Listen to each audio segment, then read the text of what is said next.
샬롬. 오늘도 하나님 말씀 앞에 나오신 여러분 환영합니다. 우리 함께 기도하겠습니다. 하나님, 오늘도 우리에게 귀한 말씀 주시니 감사합니다. 이 시간을 통해서 말씀이 깨달아지는 은혜, 말씀 속에서 용기와 기쁨을 얻어내지는 오늘 이 시간이 될 수 있도록 하나님 역사하여 주시옵소서. 예수님의 이름으로 기도했습니다. 아멘.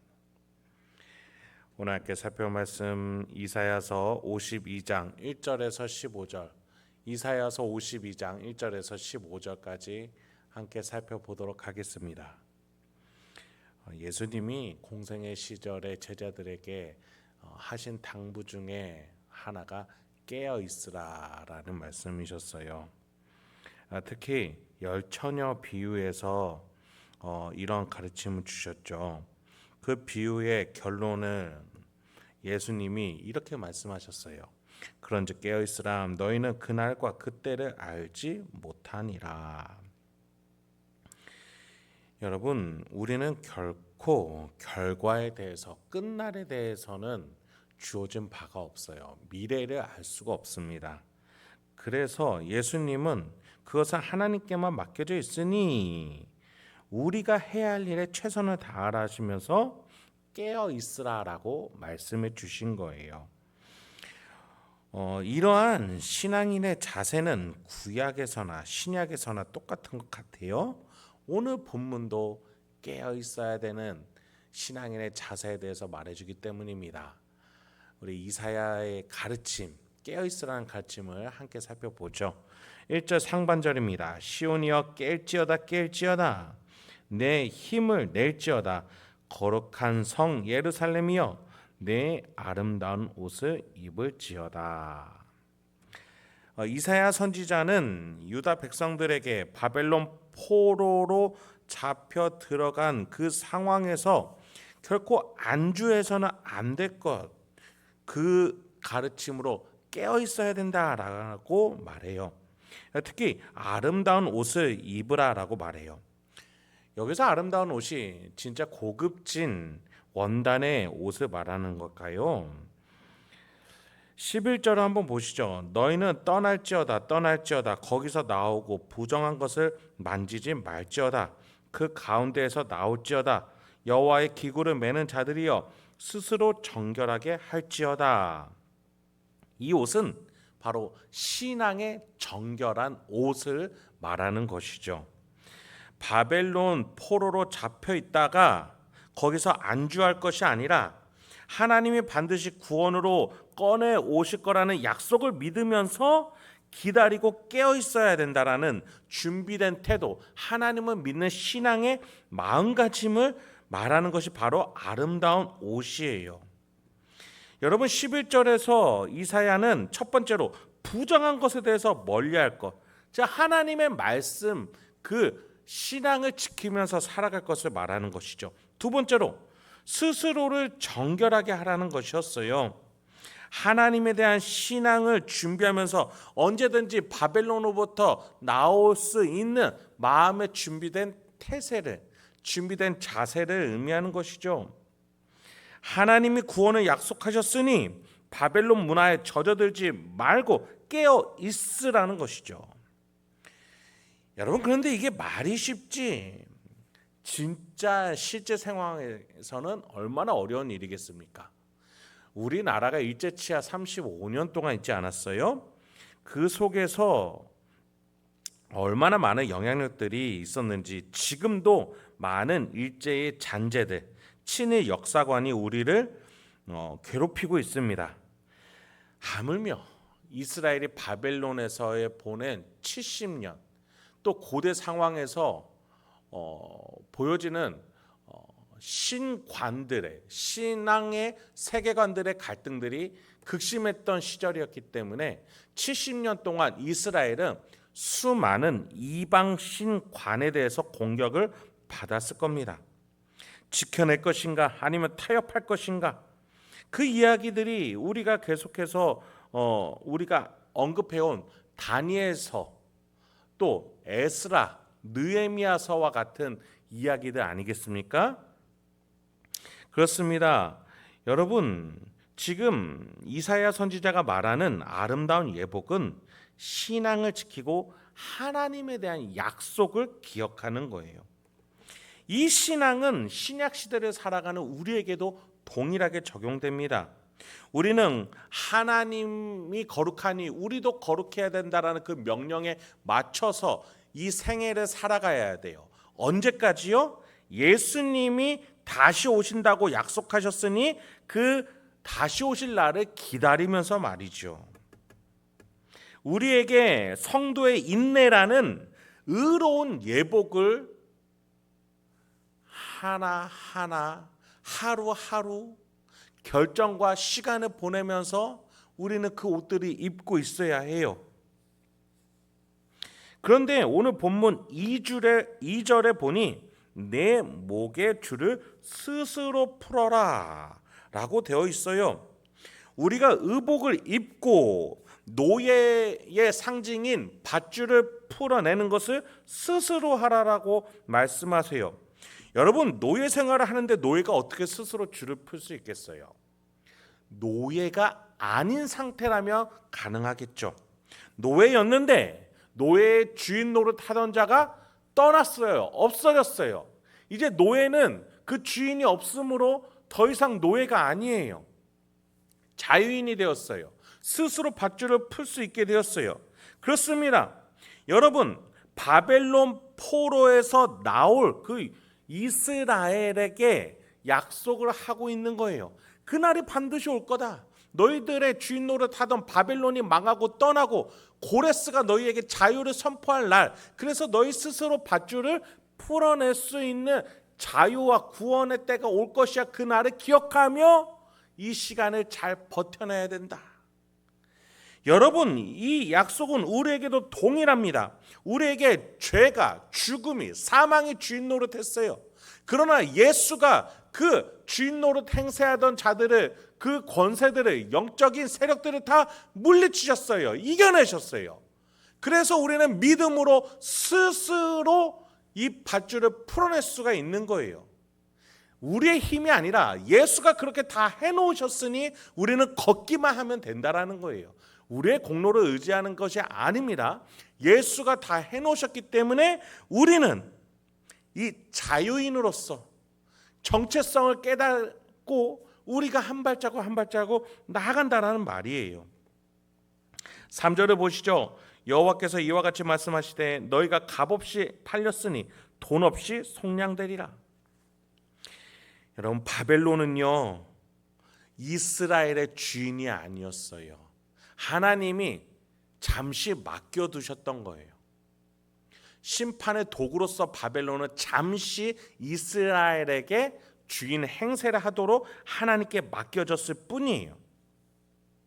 바벨론이 이스라엘을 소유할 권리를 말할 수가 없었다는 것이죠. 그런데 후에 바벨론이 하나님께 매를 맞을 지경이 됐어요. 그래서 하나님께 바벨론이 하나님께 맞으면서 심판당에 망했죠. 그 속에서 하나님은 바벨론을 물리치셨지만 이스라엘은 보호하셨어요. 이게 하나님의 섭리였는데 4절에 보니 하나님이 이번만 그러셨던 게 아니에요. 내 백성이 전에 애굽에 내려가서 거기에 거류하였고 아수르인은 공연히 그들을 압박하였도다. 애굽 포로 생활 때에도 그랬고 아수르에게 고통받을 때도 그랬고 바벨론에게 포로로 잡혔을 때도 그들에게 잠시 이스라엘을 혼내도록 맡겼다 뿐이지 그들은 이스라엘의 주인이 아니었다라는 거예요. 하나님이 애굽도 아수르도 바벨론도 주인 행색 노릇을 하니 그들을 물리치셨어요. 이스라엘은 그때마다 자유인으로서 다시금 설 수 있게 되었다라는 거예요. 여러분, 하나님의 구원의 섭리는 이렇게 놀랍고 신비롭습니다. 더욱이 하나님의 청지기임에도 자신이 주인인 것 마냥 여겼던 나라들에게 하나님은 역사하셔서 이 일들의 주인이 하나님이심을 계속해서 드러내셨어요. 5절부터 7절 보시죠. 그러므로 이제 여호와께서 말씀하시되 내 백성이 까닭없이 잡혀갔으니 내가 여기서 어떻게 하랴. 여호와께서 말씀하시되 그들을 관할하는 자들이 떠들며 내 이름을 항상 종일토록 더럽히도다. 그러므로 내 백성은 내 이름을 알리라. 그러므로 그 날에는 그들이 이 말을 하는 자가 나인 줄 알리라. 내가 여기 있느니라. 좋은 소식을 전하며 평화를 공포하며 복된 소식을 가져오며 구원을 공포하며 시온을 향하여 이르기를 내 하나님이 통치하신다 하는 자의 산을 넘는 발이 어찌 그리 아름다운가. 여러분, 하나님이 주권을 가지고 세계를 다스리고 계시고 우리의 인생도 이와 같이 다스린다는 사실을 오늘 본문은 말해주고 있는 거예요. 하나님이 이스라엘을 이렇게 인도하시는 것처럼 우리도 인도하세요. 하나님이 친히 우리를 죄와 죽음의 포로에서 풀어주셨고 이제 스스로 일어나라고 하나님의 자녀답게 예수와 한몸된 자유인으로서 성령의 전답게 일어서 죄에게 사망에게 내가 어디 있느냐 외치며 우리가 우리의 모습 그대로 회복하게 기다리고 계신다라는 거예요. 이 좋은 소식을 전하며 평화를 공포하며 복된 소식을 가져오며 구원을 공포하며 시온을 향하여 이르기를 내 하나님이 통치하신다 하는 자의 산에 넘는 발이 어찌 그리 아름다운가. 여러분, 그 발이 우리의 발이에요. 이 찬양을 해야 되는 것이 우리의 위치예요.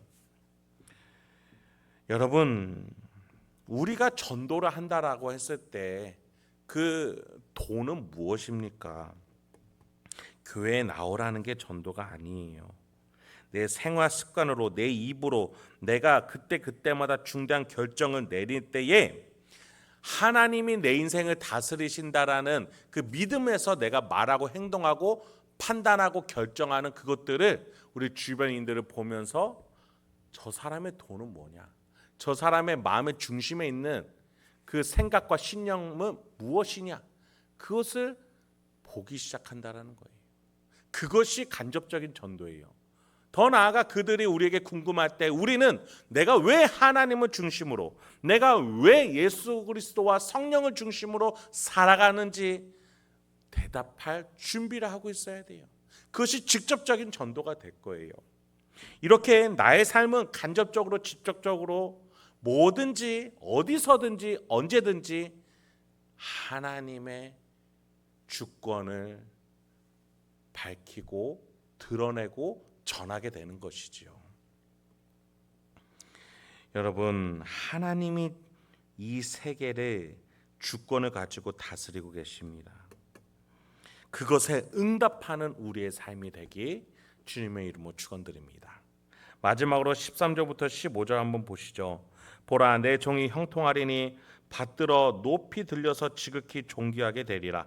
전에는 그의 모양이 타인보다 상하였고 그의 모습이 사람들보다 상하였으므로 많은 사람이 그에 대하여 놀랐거니와 그가 나라들을 놀라게 할 것이며 왕들은 그로 말미암아 그들의 입을 봉하리니 이는 그들이 아직 그들에게 전파되지 아니한 것을 볼 것이요 아직 듣지 못한 것을 깨달을 것임이니라. 하나님은 계속해서 이스라엘을 여전히 내 종이다라고 말하세요. 심판받을 노예로 잡힐 그들에게 사랑을 끊임없이, 관심을 끊임없이 주실 것을 우리는 알 수 있는 것이죠. 계속해서 이스라엘은 하나님의 대리인으로서 그 위치를 잃지 않게 될 거예요. 더 나아가 포로로 상한 모습이 되겠지만 다시금 높이리라라고 약속하세요. 나라들이 이스라엘을 보며 놀라게 될 것이에요. 지금도 이스라엘 역사를 보면은 도저히 인간의 힘으로는 불가할 일들이 이스라엘에게 일어나고 있죠. 수천 년 동안 국토가 없던 나라가 세계를 주무르고 있으니 말이죠. 그러나 지금 아직도 그들은 하나님께로 돌아오지 못하고 예수를 인정하지 못하고 있어요. 그 촛대가 교회라는 이름으로 이방 민족들, 즉 우리들에게, 유대인이 아닌 자들에게 넘어오게 되었어요. 여러분, 교회는 하나님의 종입니다. 하나님의 나라예요. 하나님이 우리를 사용하십니다. 하나님께서는 먼저 그의 나라와 그의 의를 구하느라고 상한 교회와 신자들을 돌보시고 입히시고 높이실 거예요. 더 나아가 교회를 통해서 세계 유수의 조직과 기관들이 배울 수 있게끔 할 거예요. 왜냐하면 교회에만 있는 것, 교회에만 말할 수 있는 것이 있기 때문이에요. 무엇입니까? 바로 하나님을 향한 믿음과 인내의 삶이에요. 그 어떤 조직도, 그 어떤 유수의 뛰어난 계층들도 말할 수 없고 공유할 수 없는 하나님을 향한 신앙과 그 신앙에서 비롯되는 사랑과 섬김을 교회만이 할 수 있기 때문이에요. 여러분, 저와 여러분의 삶이 그러한 삶이 되길 소망합니다. 우리만이 희생할 수 있는 십자가의 길, 전할 수 있는 복음, 살아낼 수 있는 명예로운 삶으로 우리가 복음의 삶을 살아내 이 세상에서 빛과 소금이 될 수 있기 주님의 이름으로 축원드립니다. 함께 기도하겠습니다. 하나님, 오늘도 우리에게 귀한 말씀 주시니 감사합니다. 오늘도 이 말씀을 통해서 내가 어떠한 태도와 자세로 또 어떠한 판단과 결정으로 오늘 살아가야 되는지 묵상할 때마다 지혜와 기쁨을 허락하여 주옵소서. 예수님의 이름으로 기도했습니다. 아멘.